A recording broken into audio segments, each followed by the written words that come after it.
Hey guys, I'm Mr. Beat. Hey guys, I'm Mr. Beat, and this is a video about this guy, and a little bit about this gal as well.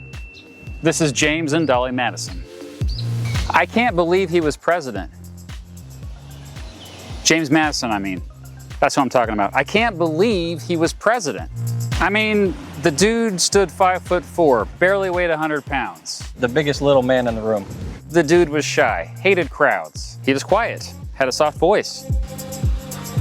He didn't have riz, but most historians say he was an above average president, and I have a hypothesis.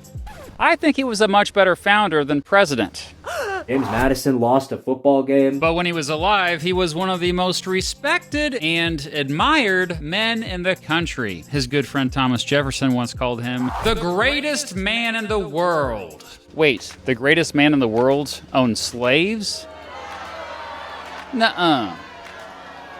Today, Madison is known as the father of the Constitution, as he was big-time influential in creating it and persuading people to get on board with it. And not only did he basically write the Constitution, he also wrote the Bill of Rights. Ain't no thing. Later, in Congress, he was a genius when it came to writing legislation, arguably one of the most effective members of Congress ever. But while he was a legislative genius, maybe he wasn't so much an executive genius. In fact, many Americans today tend to forget that he was a president. And that's because he really was kind of a meh when it came to being president. Seriously, I've changed my mind about James Madison in recent years. I used to think he was a really great president, but now I think he's kind of average. And I think my perspective was warped because I always thought he was goated as a founding father dude. Sorry, I'm like Benjamin Button here when it comes to language. The older I get, the more skibbity I talk. Here's the story of the most founding, fatherly founding father. Dare I say, the foundiest father. James Madison. James Madison.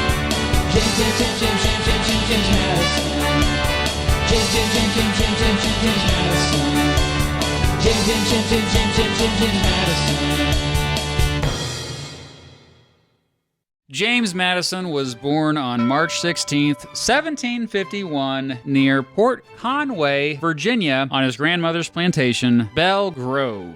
His family was rich.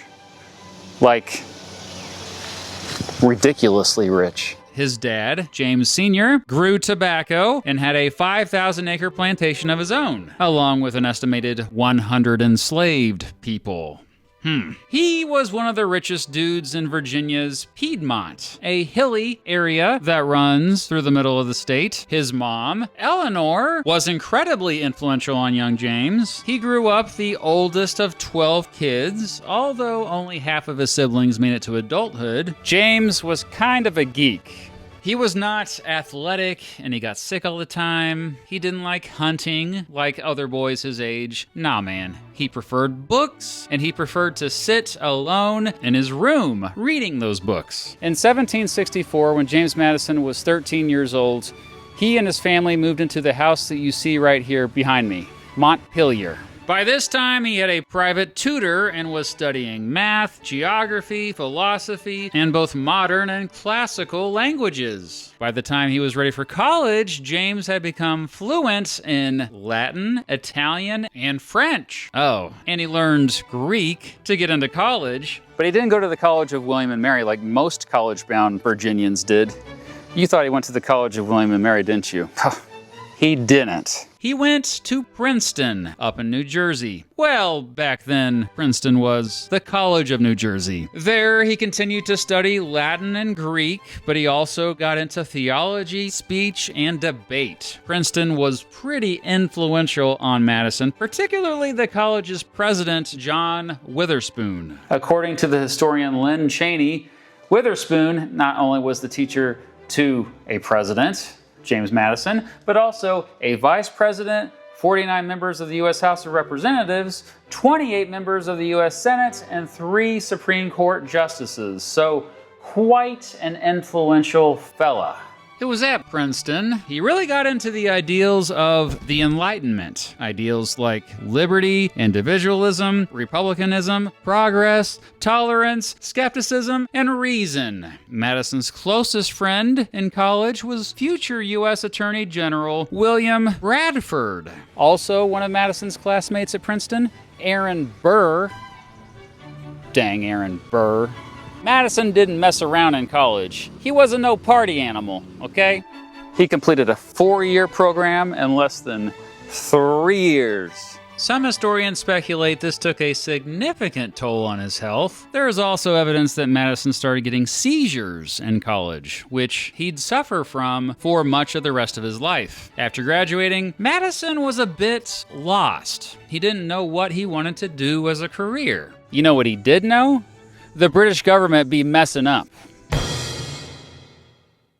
By the time Madison returned here to Montpelier, he had grown angry with the British government. He didn't like how colonists like himself were getting taxed and had absolutely no say in the process. He believed that the British Parliament had no right to force laws on them without their consent. He particularly hated how the Anglican Church was Virginia's official church. He thought there should be a separation of church and state. James Madison Sr. began taking his son to Orange County Committees of Safety meetings. Committees of Safety were local groups leading resistance movements against the British. Oh, James Jr. was totally into it. Following the battles of Lexington and Concord, the first battles of what became known as the American War of Independence, the now 24-year-old Madison joined his father to help lead the Orange County militia. But Madison was not the war-fighting type. Instead, he realized he'd better serve the war effort by writing laws. In 1776, he joined the 5th Virginia Convention, which formally broke Virginia away from Britain and created a new constitution for the now independent state. He then became a member of the Virginia House of Delegates. That's where he met this dude who had recently become famous for writing this little document called the Declaration of Independence. No, not Robert Livingston. Thomas Jefferson. And thus marked the beginning of a lifelong friendship. Madison and Jefferson, though opposite in many ways, tremendously respected each other. For the rest of the war, the two worked together closely, including when Jefferson became governor of Virginia. Like Jefferson, he got into the Continental Congress, the group of delegates from all 13 colonies that had united to support American independence. At 29, Madison became their youngest member. During his term in the Continental Congress from 1780 to 1783, Madison became increasingly frustrated with the new country's financial troubles and general failure to get much done. Madison thought that the Articles of Confederation, the first Constitution of the United States, that's Constitution with a lowercase c, was too weak, that it gave state governments too much power and the federal government hardly any power at all. And he was right. And he tried to change this. He tried to get the Continental Congress the power to raise money through tariffs, but because all 13 states had to agree on that change, he failed to get that change passed. After the war ended in 1783, Madison, frustrated that he couldn't get anything done at the federal level, returned to Virginia politics. Now back in Virginia's House of Delegates, Madison made it a priority to fight for religious freedom, determined to make the Anglican Church no longer the government church of the state. This time he was able to make a change. In 1786, thanks to some major political maneuvering behind the scenes, he helped get Jefferson's Virginia Statute for Religious Freedom finally passed. But by that time, Madison was focused on the federal government. And boy, did he have big plans. Well, one plan, but it was a pretty big freaking plan. The Virginia Plan. Seriously, that's what it was called, the Virginia Plan. The Virginia Plan was basically a plan for a brand new constitution to replace the Articles of Confederation. It called for 3 branches of government. There's legislative, judicial, and executive. That sounds familiar. and a bicameral legislature, or a legislature divided into two separate assemblies. That also sounds familiar. Madison believed representation should be based on population, though, with states with more people having more votes than states with fewer people. But it wasn't just Madison. After the federal government wasn't able to stop Shays' rebellion, many leaders were now determined to make big changes to make it stronger. In what became known as the Constitutional Convention, 56 delegates from 12 of the 13 states would meet on May 25th, 1787, at what is now called Independence Hall in Philadelphia. Some big names were there, fellas like Benjamin Franklin, Alexander Hamilton, and George Washington, for crying out loud. But the most important person in the room was not one of those three. He was the smallest and quietest guy in the room. Goodness, I'm talking about James Madison. Will you try to keep up here, buddy? Will that be sparkle-tastic for you? Madison brought his Virginia plan to the convention, but it soon competed with William Patterson's New Jersey plan, which called for each state continuing to get just one vote for representation purposes. Ultimately, the Founding Father dudes there all went with Roger Sherman's Connecticut plan, which effectively combined the Virginia plan with the New Jersey plan. They created a bicameral federal legislature, an upper house to provide equal representation for each state, and a lower house to provide proportional representation based on a state's population. Boom! By that time, it was obvious that the Articles of Confederation needed to be replaced entirely, and Madison was pretty pumped about that. While George Washington was the president of the Constitutional Convention, Madison was its brain. As the Founding Father dudes intensely debated in that hot room in the summer of 1787, Madison was the guy who wrote everything down. In fact, his detailed notes are the reason why we know so much about the convention. From those notes, we know that a total of 1,832 speeches were given in this room, and even though Madison was known as a quiet guy who didn't like talking in front of big groups, only two other guys spoke more at the convention than he did. But while Madison was passionate about this stuff and really rose to the occasion, he came across as more calm and level-headed compared to most of the other speakers there. He wasn't overly emotional like Gouverneur Morris. Sorry, Governor. You were a bit of a drama king.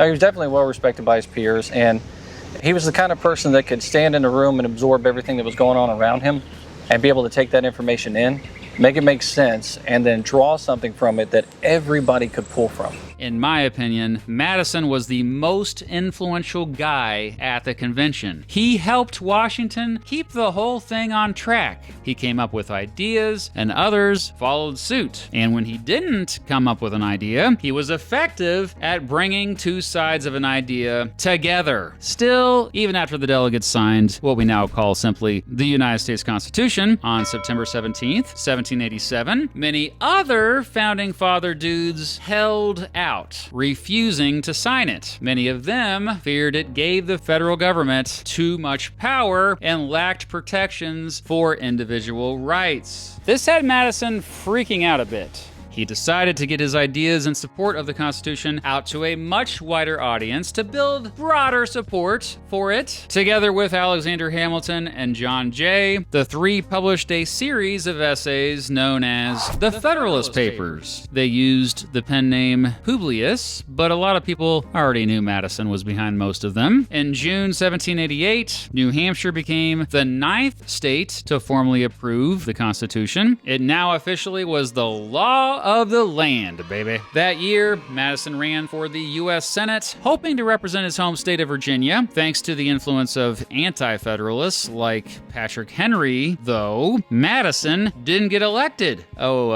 Anti-federalists for people against ratifying the Constitution. And so Madison ran for the U.S. House of Representatives and was like, "Come at me, bruh," to Henry. In response, Henry recruited James Monroe, a rising stud muffin, to run against him. Some historians have argued that Henry also gerrymandered the district Madison ran in so that it was made up of anti-federalists by a 3-to-1 margin. Well, Madison overcame all this to actually easily win the election for 2 big reasons. Number 1, he promised to add a Bill of Rights to the Constitution to weaken the federal government. And number 2, George Washington supported him. Heck yeah. Speaking of Washington, he tremendously respected Madison and consistently sought his advice during his presidency, despite Madison being in the legislative branch, not the, executive.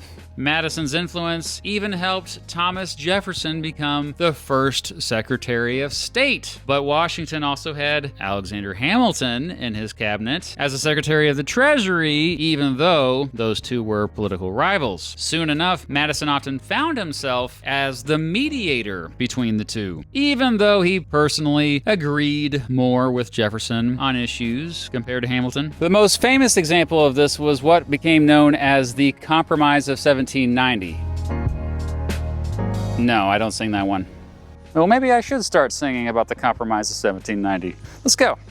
Compromise of 1790. Everybody. Compromise of 1790. In that compromise, Hamilton got his way with the federal government taking on all of the state's war debts from the American Revolution, and Jefferson got his way because they got the country's capital moved from New York City to a new place next to Virginia. That ended up becoming Washington, D.C., by the way. And Madison fulfilled his promise by putting together some amendments to the Constitution to protect individual rights. Those ended up being the Bill of Rights, or the first 10 amendments of the Constitution, which I made a video about there. Well, if you're watching this on YouTube, it's there, I think. Sure, George Mason played a big role influencing the Bill of Rights, but Madison was the one who took the lead in drafting and officially proposing them. Congress officially approved them on December 15th, 1791. Hey, did you know that Madison actually originally had 19 amendments to the Constitution, and then Congress edited them down to 12 amendments? One of the two that didn't get approved finally did get approved in 1992, and the other one? Well, I made a whole video about it.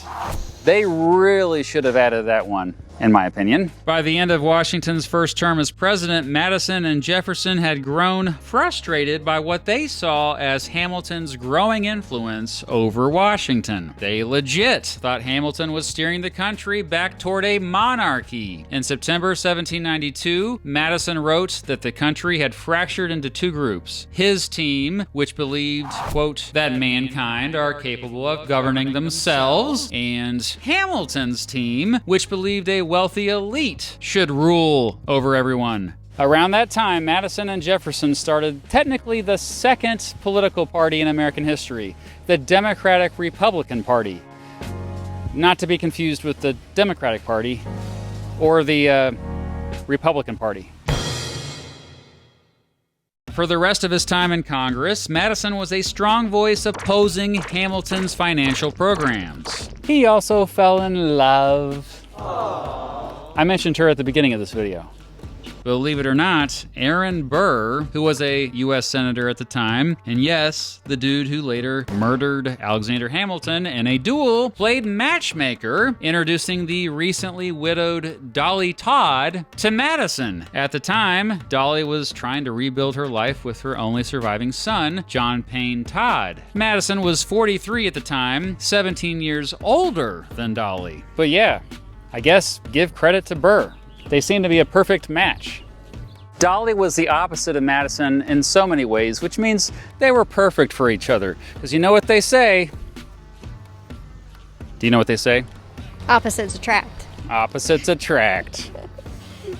But yeah, they got married just a few months after meeting, and just like that, James was not just the father of the Constitution, but a stepfather to John Payne.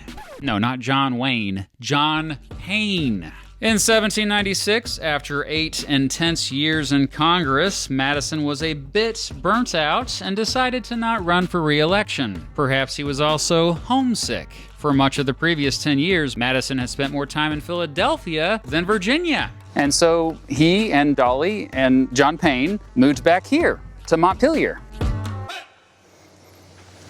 I'm still here. And so are those guys.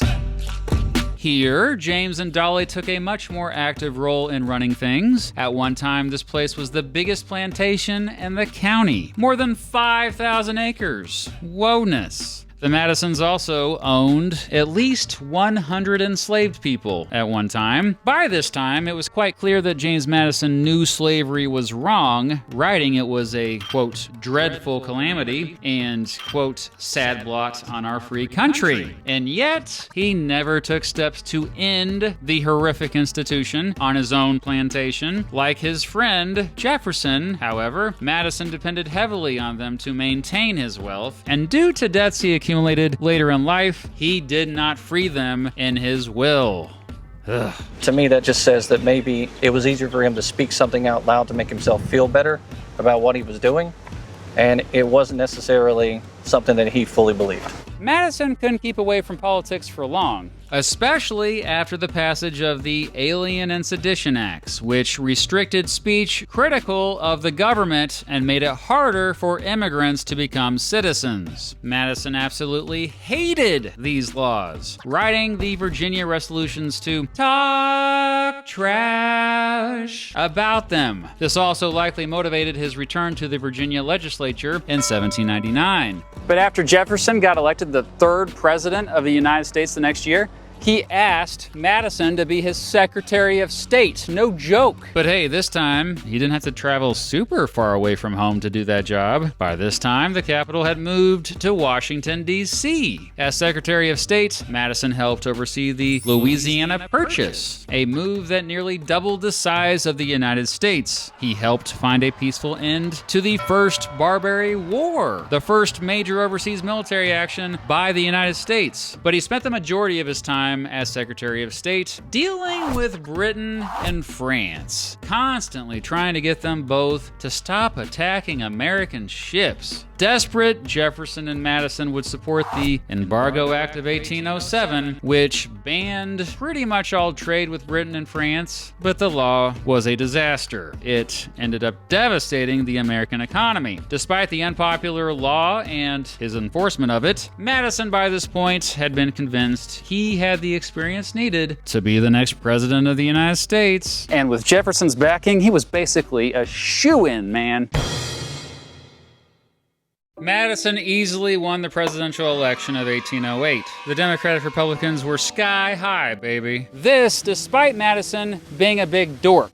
Seriously, he was the dorkiest president we ever had, by far. He'd wake up early and read and write for several hours each day, much as he did every day before he was president. He generally avoided the spotlight, preferring small meetings. Just like Jefferson, he would send his State of the Union address in writing to Congress. In fact, he only gave 2 public speeches during his 8 years as president, and those were his 2 inaugural speeches. Oh yes, oops.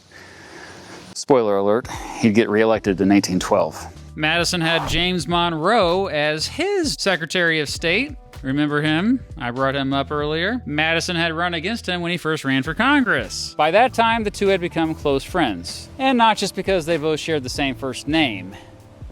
They deeply respected each other, and Madison often leaned on his advice throughout his presidency. In fact, in 1816, Madison's endorsement of Monroe for president helped him get elected. Otherwise, there were many carryovers in the Madison administration from the Jefferson administration, like Albert Gallatin, who remained the U.S. Secretary of the Treasury, and Vice President George Clinton.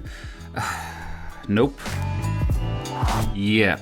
Even though Madison made it a big priority early on in his presidency to keep the country out of foreign wars, today what marks the biggest part of his legacy as president is the country's involvement in its first major war that took place on its own soil. I'm talking about the War of 1812, of course, which started in the year Oh, well, how about that? You knew which year it started. 1812. You are a genius. You are the smartest person to ever exist. For years, Britain had been attacking American ships, stealing stuff, blocking trade routes. The British were even kidnapping American sailors and forcing them to join the British Navy. This was known as impressment. But Madison wasn't impressed. Not only that, but they were aiding American Indian resistance against the Americans out west. On June 1st, 1812, Madison formally asked Congress to declare war on Britain. James Madison was the first American president to ask Congress to declare war on another country. Congress agreed with Madison, but the United States was not prepared. At all. Yeah, it didn't go so well. American soldiers would invade Canada multiple times and fail pretty much every time, despite victories like the Battle of Lake Erie. Out west, though, American forces did defeat their Native American allies like Tecumseh. The most dramatic and traumatic part of the war, though, was when British forces invaded the United States. I should add that it was only one of 3 times in American history that the United States was invaded by a foreign country during a war. In August 1814, British troops invaded and burned public buildings in Washington, D.C., including both the White House and U.S. Capitol. The Madisons had to flee the city. Dolly famously saved a portrait of George Washington right before the British arrived. That said, the British failed to capture the important port city of Baltimore after Americans successfully defended Fort McHenry, inspiring Francis Scott Key to write a poem called Defense of Fort McHenry after he woke up to see the American flag still there. This poem later got turned into a song called The Star-Spangled Banner, which is today the national freaking anthem.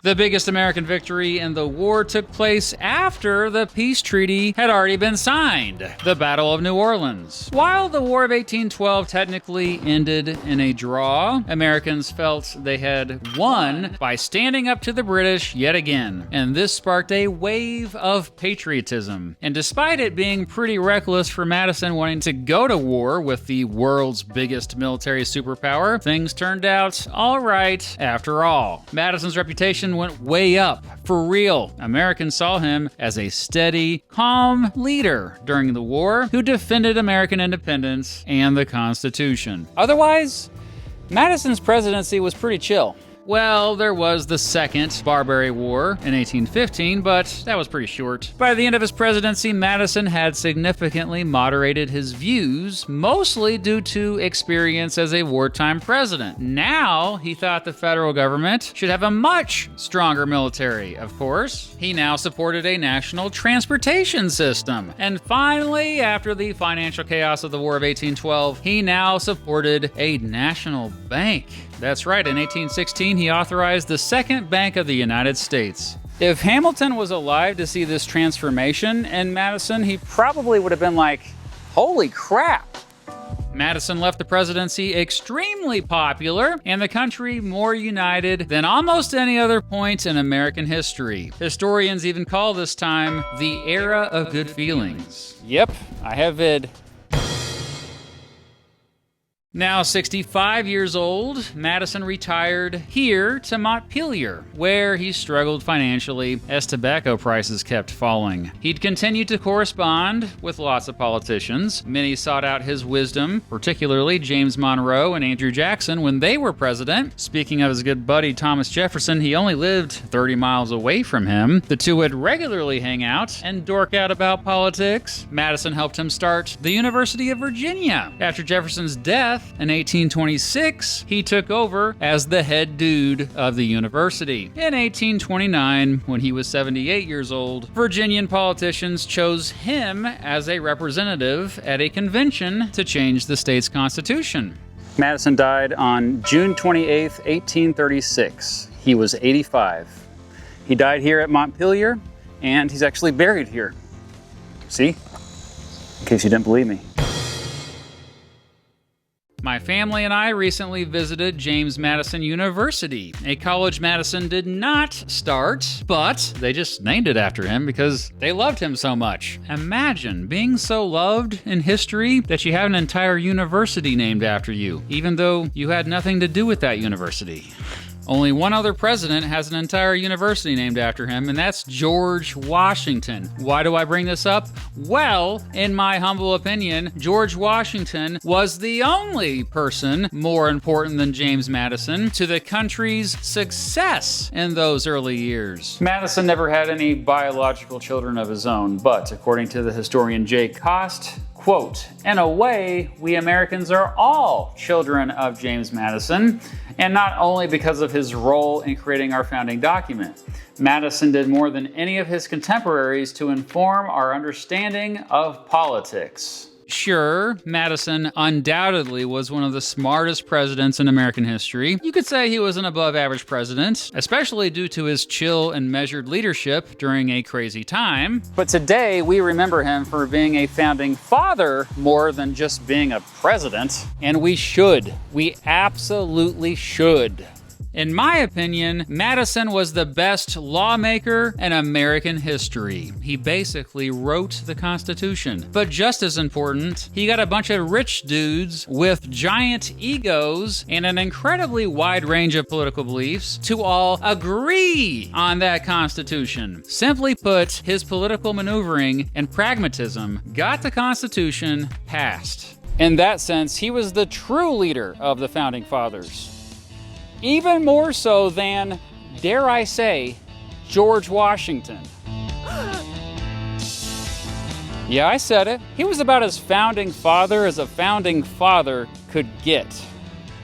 And so, Dad, thank you for the Constitution. And thank you for playing a big role creating this country. That's weird. I know that was weird. He's not really my dad. My dad is Mr. Beat.